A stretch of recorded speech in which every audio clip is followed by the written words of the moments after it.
who's buying your product? Is it just your cousins and your sisters? Because I want you to win. We have the store, we have the frontage out there. We don't charge you anything. And so at that point, this is for you to perform. Katrina Parris runs Nilu, a gift shop in the heart of Harlem. But for the makers who come through her doors, it's something closer to an incubator. She spent the last decade turning side hustles into real businesses. I'm a big believer in you got to put skin in the game. You got to, at least prove to me, or proof of concept, test out what you're offering.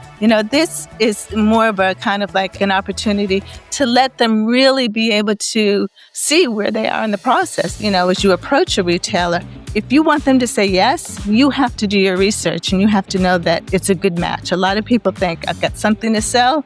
You sell things, boom, it's a match. It's like, no, it's not that simple. It doesn't work like that. Yeah. Exactly.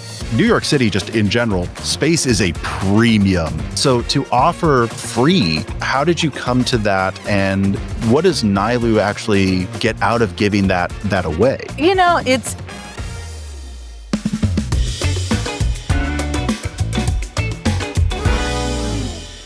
Katrina, firstly, thank you so much for joining us today, being a part of the conversation. Really excited to talk about all these different businesses and industries that you've kind of worked around and in. I want to start off with something that I think you probably don't get asked enough. People talk about your business, Nilu, as a Harlem gift shop. But when I look at it, what's actually moved through your shelves over the last decade, we see we see Terry Johnson's Harlem Candle Company. We see Soul Cacao Chocolates, Keeb's artwork, dozens of brands that started small with you and now sit in some of the biggest retailers around the nation and even around the globe. I mean, you took your mailman who told you in passing that he could make natural deodorant, and 8 months later, he had product on your shelves with regulars coming back for it. Most, I think, small business support out there looks a lot like a panel discussion or a grant application. And what you've actually built is closer to a real incubator. I mean, something to help businesses grow and put them in that safe space so that they can try things out and succeed. So here's where I want to start. At what point did you stop thinking of yourself as a retailer and start thinking of yourself more as someone who curates really like an entire economy? And along with that, what changes about how you run the store, day to day, have you shifted and built around that?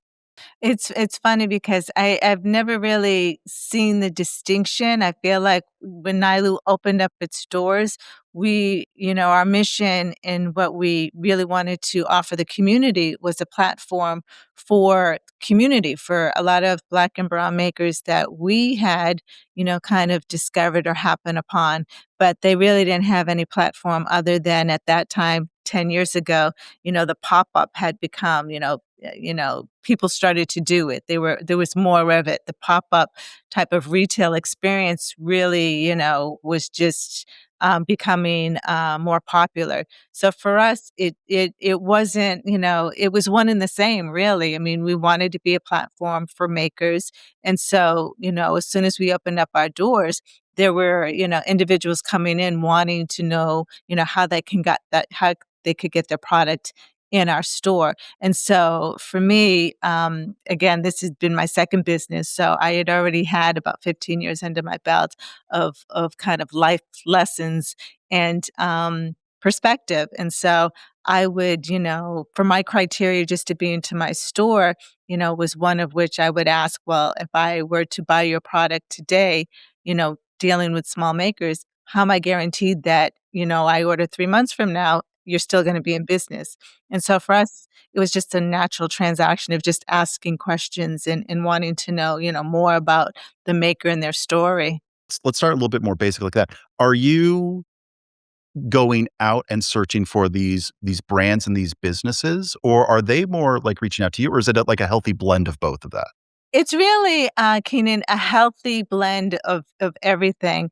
It's people coming in, having heard about us in the community. It's me whenever I travel. I like to travel in a certain way that's more authentic or, local. So I'm always, looking up before I go to a destination, what are the local pop-ups or markets or festivals that are happening. I enjoy that. For me, I feel like that's the experience that you can get from each place that you travel that makes it original, right? So it's a combination of everything, even social media. If I see, something on an Instagram tag, line or, you know, um, scrolling through and I'm like, oh, that's interesting. I'll DM them. So I feel like I'm always out on the prowl, if you will, of, finding new, finding new product and learning more stories. So it's a great healthy combination of everything. I mean, that's really cool. It feels almost like, especially when you mention travel and, like, trying to find authentic, local, I mean, it kinda makes me think of, like, Anthony Bourdain, who really specialized in understanding the culture in regards to food, and it sounds like you kind of try and follow a similar route, of understanding the business, the culture that they revolves around, and then incorporating that, and again, with this kind of incubator setup, nurturing it to reach its full potential, which is something I think we don't have enough of today. Like, the economy can be so cutthroat, especially for Black and brown businesses, like, trying to make a name for yourself. I can't imagine some of the struggles that you individually and some of these people have had to go through trying to just make ends meet at the end of the day. I mean, I will say that, on this level of small makers, small batch creators, that's where the playing field can kind of level out for everybody because everybody's, gotta be scrappy. You have to, figure out what your cost of goods are. You have to be able to source, where you get your materials from. And I feel like for a lot of small makers, regardless, they're trying to figure that out in this economy, they're definitely trying to be able to afford it, So I think that there's this place where small makers, as well as small businesses, exist that is this kind of like no man's land because either you're starting out as a small maker or a small business, or you've reached your, millions of sales, but there's that pocket in between that nobody really addresses or talks about. And that actually kind of leads me to kind of this next topic, which is, so you I think you've kind of described that you have this framework that you use with makers of kind of these series of questions of, are you a hobby? Are you a side hustle? Are you an enterprising business? And I think a big reality is most makers they don't want to be considered a hobby. Like, I feel like for a person who wants to be successful, to hear, "Oh, that's cute," could be, like, kinda demoralizing at times. So, how do you actually then deliver the hard truth like that in a way that actually helps that person grow instead of just crushing them? What does that conversation kinda sound like when you're telling something you you have a great idea, you're not there yet? Right, right. Well, it's funny.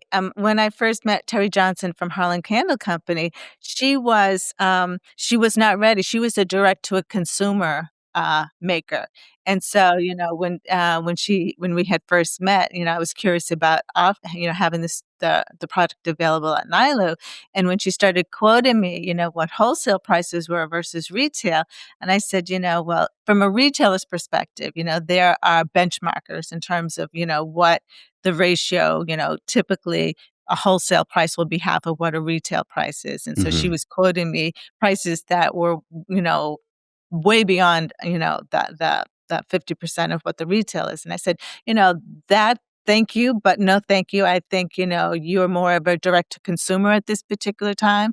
But as you grow and you develop, I'd be, interested, maybe a year from now. And that's exactly how, we started doing business when she had been able to leap from being direct to consumer to then a retailer. And so it's a matter of those conversations that I have them pretty regularly. I always come from a place of, listen, I want you to win. I want you to win because when you win, I win. And, I really believe in the phrase that we use is that when you support a maker, you support a community.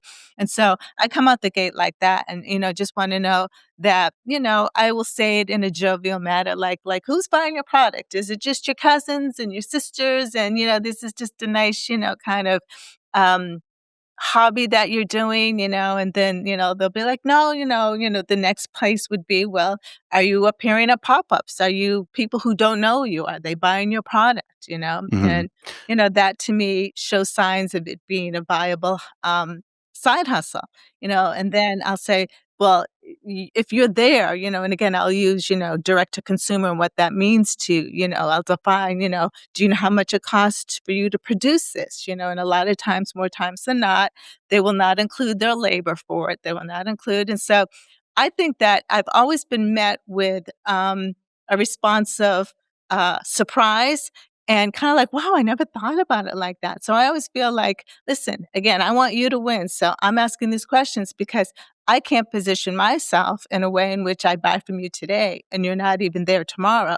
So I think like I always try and educate makers Mhm. on what's the best practices for them to approach a retailer because a lot of times they're coming from it from just their perspective, not understanding from the retailer, it's got to make sense for me.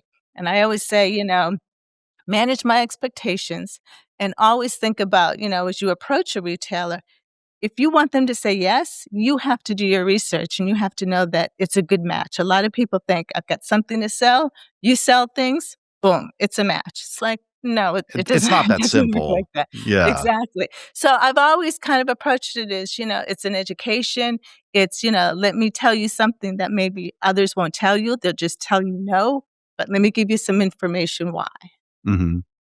I mean, it sounds it to me, it feels almost similar to, like, the pop culture icon like Shark Tank, where, at times, they're very cutthroat in sometimes the way that they present, like, "Here's the deal, here's the opportunity." But you very much take that nurturing perspective of even if we don't come to a deal, I wanna give you something of value so that you have that opportunity to succeed in the future. Which bleeds into the makers market that we offer during the spring and summertime. So we have a Mhm. storefront, we have, a lot of foot traffic that travels, to and fro in front of the store. So what we do from May to October is we offer up our storefront for makers to come and do a pop-up. If they come in, they say they're interested, even if I'm just if I have any interest in their product, then I'll ask them, okay, well, I'm a big believer in you gotta put skin in the game. You gotta, Mhm. at least prove to me or proof of concept and make it, so that change my mind, I mean, Yeah. a lot of times I'll say, we offer the store, we offer the frontage out there. We don't charge you anything. We will use our social media platform to, Mhm. let our folks know that you're gonna be here. And so at that point, this is for you to perform. This is for you to do your focus group. This is for you to really, test out what you're offering and to prove to us if you want to be in the store, are people coming back asking, for your product? Are they asking, are you going to be back again? This is more of a kind of like, I feel like an opportunity to let them really be able to see where they are in the process to see, are you, which one of the three categories do you reside in? Yeah. Let's see. Well, I think a really great point because I actually, ironically, last week, I went to a local makers market that I had a friend who she purchased a spot in it to be able to sell some of her artwork. And in talking with her and looking at things like her prices, this kind of bounces back to the cost analysis. She was like greatly undervaluing what she was contributing as far as, like, her labor and the time that it takes to produce everything. She was very much looking at it from a perspective of, "Here's how much it costs for the materials. I'm gonna add 30% onto that so I get a little something back and call it good." And I agree, like, I think to your point, that's not to the tier that you need to be for especially for, like, your style of business and partnership where I love the proof of concept idea, And the idea of like, "Hey, we're not gonna charge you.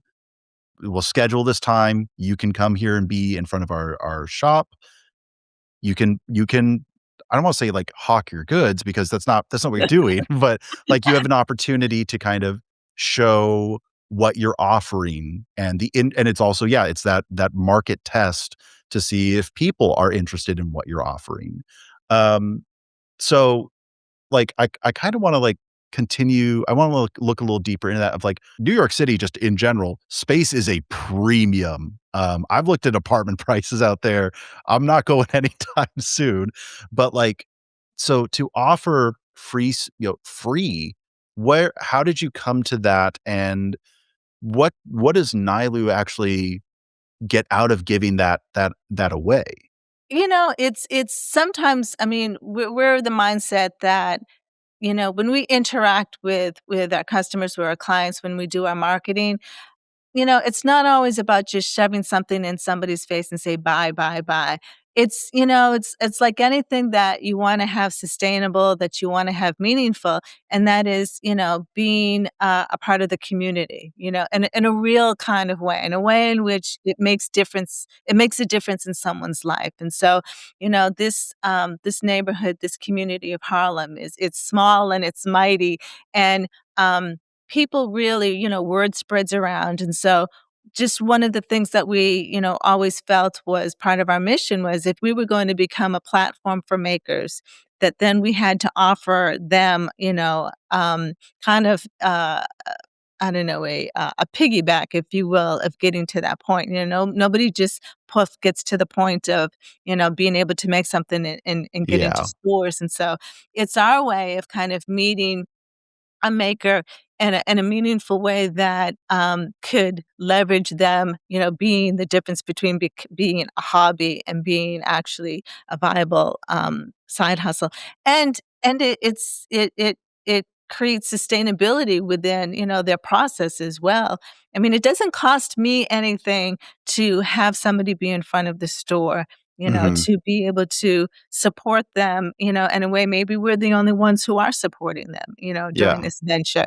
And it just doesn't cost me anything. I feel like that's the type of investment that you make in the community that, we can talk about a little bit, further along, that will show itself to be when you want community to support you. It's a reciprocal type of relationship. You just can't continue to take from something and expect to get something back. Business, that's just how we see it. Yeah, well, it's the art of the deal at the end of the day. Exactly. That's a really generous mindset to maintain, like, especially with that process of it doesn't charge you anything, so it's a very altruistic approach of, "Here, you're this up and coming business, let's test run it, let's see how your product fares on in the real market right in front of our location." Um, that is really an incredible story to be able to speak to. It's also really impressive because you've given it's not just like it's not random businesses. It's not like Shark Tank where it's anyone from who has the money to apply to like be on it. These are real people in the community. I mean, we mentioned it earlier, but having your mailman, mention just I think it was like just in passing that he makes natural deodorant. Yeah. Cut 8 months later, his product is on your shelves. Yeah. I just imagine, like, how rare that opportunity is in general, to just have someone be willing to go to bat for you and be interested and invested enough to even just look at the opportunity. Can we kind of reverse engineer that sequence? So we've got his product on the shelves. Let's work our way backwards into Right. what were those early conversations? What were they actually like? I'm guessing that there were probably hard conversations in that there were easy ones. What does that path look like from kitchen table to full retail distribution, that wholesale path? Right. Well, it's funny, Keenan, is that, since we've been open the 11 years, approaching 11 years in May that we've been open. It's funny because people come in. It's more than, first of all, we're more than just a gift store in the neighborhood. Yeah. It's really a place that folks come to, to um, some people come through the door and they said, "I just needed a moment. I just wanted to, like, have a timeout." They liked the energy. They just wanted to, they've been working from home and they wanted to take a walk and they just Mhm. wanted to say hi. And so, it started off with, having a conversation with my mailman about natural deodorants. And I said, I'm testing these out. I'm testing so many of them. I've not had any, good experience with them. And, I said I was starting to have a skin condition. And he just brought up, growing up in the Caribbean and the islands and how, they used to, as part of his lifestyle was that Rastafari, you live off the land. And so he Yeah. would say, "Oh, yeah, we used to make all these different types of things." He said, "I'd been tinkering around lately looking to make some soaps or some body lotions and things like that." And I said, "Well, listen, not for nothing. I'm going in here spending my money and not being satisfied with the experience that I'm having with the product. So if you're going to do that, bring them in. I'll test them out for you, and I'll give you your feedback and whatever." And so, in episodes of him dropping off the mail, he would say, "Okay, listen, I got this batch. I got," and I would test it out, and I would write my notes down. Following week, I'd come by, I'd give him my feedback, I'd tell him, either this is too soft or this is mushy, I don't like the smell of this, and so he would tinker with it more, and, after just going through different, versions of the product itself, when we got that down, then we would talk about, I said, "Well, packaging." And I would give him homework assignments. I would say, "Listen, don't reinvent the wheel. Just see what's already out there. See how you compare to, other natural deodorants. See what how many ounces they package at, what their packaging looks like." Like, I really would give him homework assignments and say, "I want you to buy 5 different soaps, your market is probably going to be into, like, one of these organic natural stores, or go into Mhm. the section of Whole Foods and just see what's out there?" And so he would come back and he would report, and then I would give him some other, advice about packaging.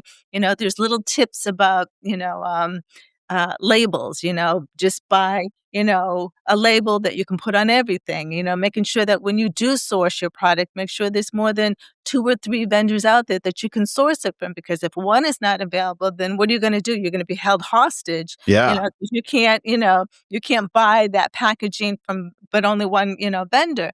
So all these little nuances of things I would give him, the things that I had learned, in the process, and the things that I had seen from other makers, what they were doing and what they were not doing. And one of the vantage points that I had being at the store was I would be able to see customers' reactions to things. And I'm a very visual person, to the degree of which, like, being able to be perceptive enough to know before even an individual knows what they will react to, right? So I would impart that on him, and he would listen, and we would go bat to bat, and he would, linger off and get, enamored with some bright and shiny packaging or something like that. And I'm like, "Wait a minute, you're spending more on your packaging than you are your product?" And I would just kind of coach him along, and with the homework, just over time, he would come back, and it was never, we've had such a good rapport that he never was, you know, um, I just gave it to him as it is. I told him straight out, this is, and he really, I think for him, he liked to see that with each time, with each, zhuzhing he made, it got better. And that was enough incentive for him to continue on the process. And so once, the first time that we had put product on the shelves, and I had it marked and everything, and he came in and he took pictures, and I would send him pictures of people who would come in and buy it, and I would say, "Listen, this is, an attestment, like, this stuff is good. I use it, my son uses it," and, over time, so he, to see the results of what he had created come to fruition was, the incentive that he needed. And so he's now, he's done soap, so we're repackaging his soap so that he's Cool. really got his brand together in terms of, one item looking like the other, and he's playing in the space of, perfumes and things. So it's, Ooh. yeah, I mean, it's just been, he's been receptive and, he's seen that, other people are being receptive. So it makes it, a win-win. It really does. I think that's also a great kind of test of the person that you're going to be working with on this is how do they receive criticism? How do they receive those kinds of critiques? And it's a good thing that he's open to it. Um, Especially because it can like the improvement usually doesn't happen right away. Right. It's like physical training or anything or any skill improvement, it takes time. And like it's really easy for us to look at, we 8 months later, we he mentions this 8 months later, he's got his product on your shelves. But like 8 months is the better part of a year. I mean, that's a lot. That's actually a long time to be constantly working on and improving and refining to get to the point where it's a successful product and to a successful scale. Because we do have that point of like, is this your side hustle or is this your dream to like pursue this and produce this? You want to have people who are as invested in their product and the relationship as you are in it. Like that energy needs to match at a certain level. Absolutely, and I think that that's how I approach it. It's like, I can't care about this more than you do. So, and for some people, listen, you know what, Keenan, a side hustle, if that's where you wanna take it, that's good. If that supplements, your income and you're enjoying it, because the other part of it too is that, a lot of people throw around the word, passion. That must be your passion. And as a creative, you gotta understand that, it may have started to be your passion, but once it becomes a business, it changes the whole trajectory of what that thing means, and so, I always say to folks, they'll ask me, like, when I had my flower business, "Oh, you're doing your passion?" I'm like, "No, I'm not. I feel more creative I've been more creative doing the Nilu gift store than I did the 15 years I was as a floral designer and had my own business, because Mhm. one thing about, the floral design world is that, first of all, it was a luxury good. Nobody really needs flowers, and it was a perceived value. I don't know. My girlfriend begs to differ, but I think Right? you're right. It is absolutely a luxury good. And there's a perceived value with it. So with that, it always had some bearing on, as the designer, what I could and could not put together, for the price point in which I was able to make a profit at. It was always the kind of the challenge, because a lot of folks, believe that more is more, and less is more does not work when you're paying for fresh florals. They don't want to hear that. Oh, yeah. Well, can we dive a little bit deeper then into kind of that flower business? I'm guessing that's the business you had that I don't wanna say failed, but, um, is that what happened? Like, what happened with that kind of led to Nilu and the success you're seeing now? It reached its peak. I mean, 15 years in the floral business is like 15 years in a restaurant, in terms of, it's not for the faint at heart. I think a lot of people romanticized what it meant to be a floral designer. It's a perishable. Again, it's a luxury item. There were so many different challenges that we had in the 15 years that we had the business, between, 2008 in itself, and the Oh, financial, yeah. I mean, it really had a big impact on our business, so much so that, at the final quarter of 2008, our business had tanked. We had lost, more than 40% of our customer base, because we were doing a Wow. lot of, yeah, we were doing a lot of event work, a lot of corporate work. And at that Mhm. time, corporations were, they're not saving flowers, No, It's not absolutely happening. not. So we were able to, really be able to pivot, in 2008, where we moved our business was, again, more corporate business, event business. We pivoted and we did a lot of education, and we actually physically moved our space from a more, a more heavy foot traffic part of the neighborhood, and we created our website, which was our saving grace. So, that's what really saved us, because at that point, what we did was we had a website that we had created, Mhm. and we really, how should I say, we, educated our customer base, our client base that we had prior or during 2008, and we kind of showed them how you can use flowers in a business capacity. And so, in ways in which we had to, speak their language, we would say, "Well, listen, you know how much it costs to retain a new customer as opposed to just keep, your customer base. So why don't you send them a beautiful, arrangement on the first day of spring that says, 'Hey, happy spring. How you doing?'" It's not the in the face, kind of marketing tactic of, "We want your business, we want your business, we want your Mhm. business." But it's more of a, what we used to call the original instant message, right? Flowers come into the office. Everybody wants to know, who are they for? Who are they from? What's going on? The buzz start, right? Who's it for? Exactly. And so this was a great marketing opportunity that we would educate our customer bases on. And it didn't matter whether they were, a large Fortune 500 company or they were small business just trying to, make themselves, differentiate themselves from their competitors, that may exist within whatever industry that they're in. They saw the success of that. They loved it.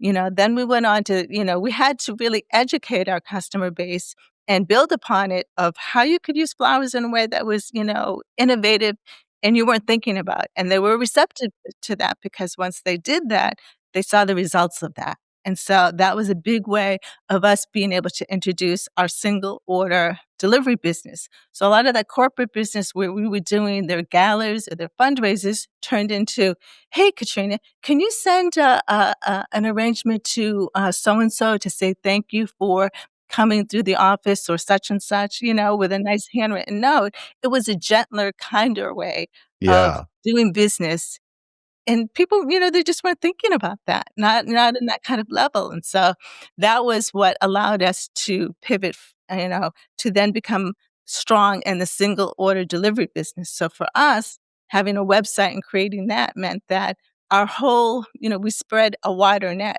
So our customer base wasn't contingent upon somebody walking through the door or somebody Mhm. calling us, but it was on the website and then being able to order flowers to people who lived in New York City regardless of where they existed. And that's probably the smartest pivot for that time, especially where Exactly. the internet really was reaching its peak and shifting gears from a lot of very in-person, hands-on to Yeah, the digital world.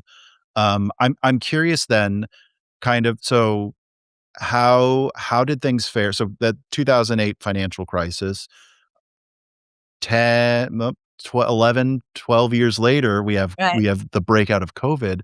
How did that impact your situation? And, like, how what things did you have to shift up? Did you focus more on social media? What did that look like? Well, during 2020, we had the flower shop. At that point, Okay. we had been in business for 5 years, right? So, prior to that, we had sold the flower shop business in 2015, and 4 Mhm. months later, we opened up Nilu.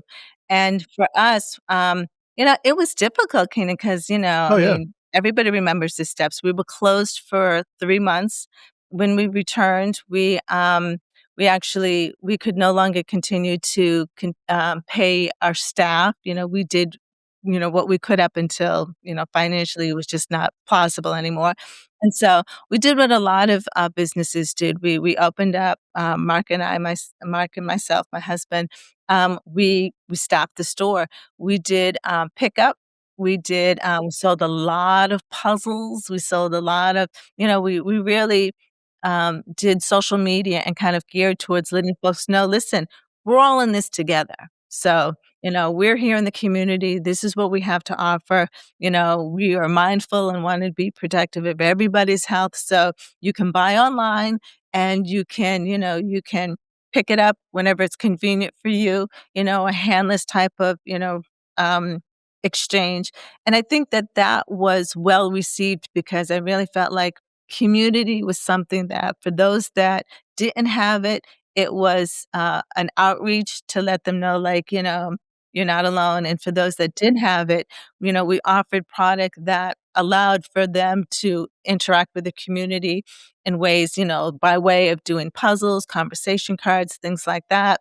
We would even, have at the time when you could only have so many people who were 6 feet apart in your Yeah. store, we would, we opened up and did kind of social, um, conversations during that time as well. But, we're part of our store, and where we live is a block away. So it's our community. So we're vested in a very authentic way because, when we walk around and walk about, there's no hiding. We're the Nilu store owners, Yeah. so it's just about, we're in it all together. I think that's a really great that's a fantastic mentality to have, especially for a what is really a community-based business.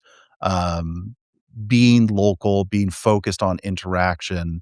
I think it's really impressive that through 2 of, like, some of the most destructive economical disasters, you were able to pivot and adjust to overall maintain your business and even push it further into greater success. That's a really impressive thing. And I mean, we have a lot of listeners. There's going to be people from all across the nation listening to this. Imagine, for a small retailer based in Detroit or Oakland or Memphis who wants to run their own kind of makers market, plus that brands and residency program in their store. What are like 3, maybe 4 things that what are the prerequisites that have to be true for them to actually work? It's funny because, you live in Chicago, I mean, a Oh, yeah. major city, right? Where you can get where anything that you want, but it really falls into who you want to do business with, right? And who you want to support. So, that's not lost on us, living in New York City at all, and folks will let you know, right? If you're not the one, they will let you know why. They'll let you know, yeah. Exactly. And so, I think that, to speak a little bit more about, the brands and residency program started out as a pivot as a result of, I think, what everybody was feeling after COVID, because, folks forget that, COVID happened, but for a lot of businesses and a lot of small businesses, it created this hole that, even though you may have gotten up and you're still operational and people see you a couple years later, opening up and doing business every day, there's still a hole that we're all trying to dig out of and Yeah, trying to figure it out. And so for us, it got to be so deep that in the latter part of 2023, we seriously had to think about closing our doors.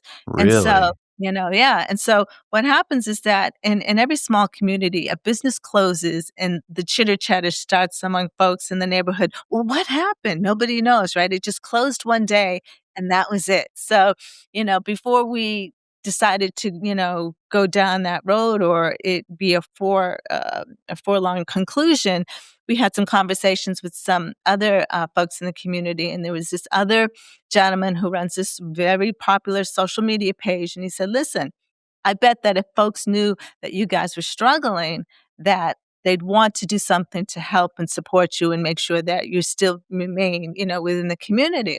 So we were like, okay, for some, not knowing at the time that we were, making ourselves very vulnerable to be very, public about the fact that we weren't doing well, like financially we were struggling. And so um, he had offered to host a GoFundMe on the behalf of us. We collaborated. He used his social media platform to spread the word. We had a decent social media platform on Instagram, and so with the collaboration of both of our platforms and relationship, we did a GoFundMe. We tell folks, listen, we want to be here, but we can't continue to do so. And so with that, Mark and I had thought about, if we are able to at least triage what we're going through now, what would we do differently going forward that would, that could support us? And so we branded a program that's called Brands in Residency. And And how that worked was that, with a typical antiquated retail wholesale relationship, the retailer has to buy up all of the product up front, and then you sell it. And when you sell it, you recoup, your money, and, you pay your bills. So for us, that was a cash flow, Yeah. challenge, because after 10 years being in business, having to upfront, and wait for, the money to be recouped over time was challenging. So Yeah. we started what we call a brands and residency program, where it's a cooperative. It's a cooperative and also consignment model. So we've been in business for 10 years. We had the purchase orders and such to prove that our platform worked for a lot of different Yeah. makers. And so we said what we do differently is that, you'll still sell your merchandise here, but instead of us paying for it outright, we'll pay you at the end of the month on what sells. Hmm. We'll pay you the same amount, what it's worth, but you own the merchandise until it sells. We'll send a monthly report that lets you know how much is sold. You invoice us. Within 5 days, we pay the invoice. It was a learning curve for a lot of vendors to understand how that worked. A lot of small makers felt like, no, we can do this. I said, okay, that's fine. It's not for everybody. But, Hmm. over the last 10 years, we've got purchase orders that are up to, several thousands of dollars. Hmm. Okay. So over time, we educated them, we ensured them how that was going to work. They saw it, fast forward now 2025. It's now where we have 85% of our inventory is consignment based. I want to make sure I give you a moment to share how people can get in touch with you. I know there's going to be people who are curious to learn more about your story. We can only touch on so much here. What is the best way for people to find you and your business? What's the best route for that? So Nilu Gift Store is located in Harlem in New York City. We're centrally located on Lenox Avenue between 119th and 120th Street. We're also available 24 hours a day at our website, shopnilu.com. On Instagram, our Instagram handle is shopnilu. Feel free to DM me if you have any questions or want to get in touch with me. On LinkedIn, also under Katrina Parris, you can get in touch with me that way as well. Perfect. Katrina, thank you so much for being on today. We really appreciate the time. I know there's people who are going to really appreciate your insight in your operation, and looking forward to continue the conversation. And to the audience, thank you all so much for watching and listening, and we'll see you on the next one. Thanks, Ken. Appreciate your time. Beyond the Register is sponsored by Genius, the modern point-of-sale system from Global Payments designed for retailers. Genius helps you reach your most important goals, whether that's simplifying your operations, tracking inventory, managing customer insights, or taking payments wherever your business takes you. To find out more, visit globalpayments.com/genius.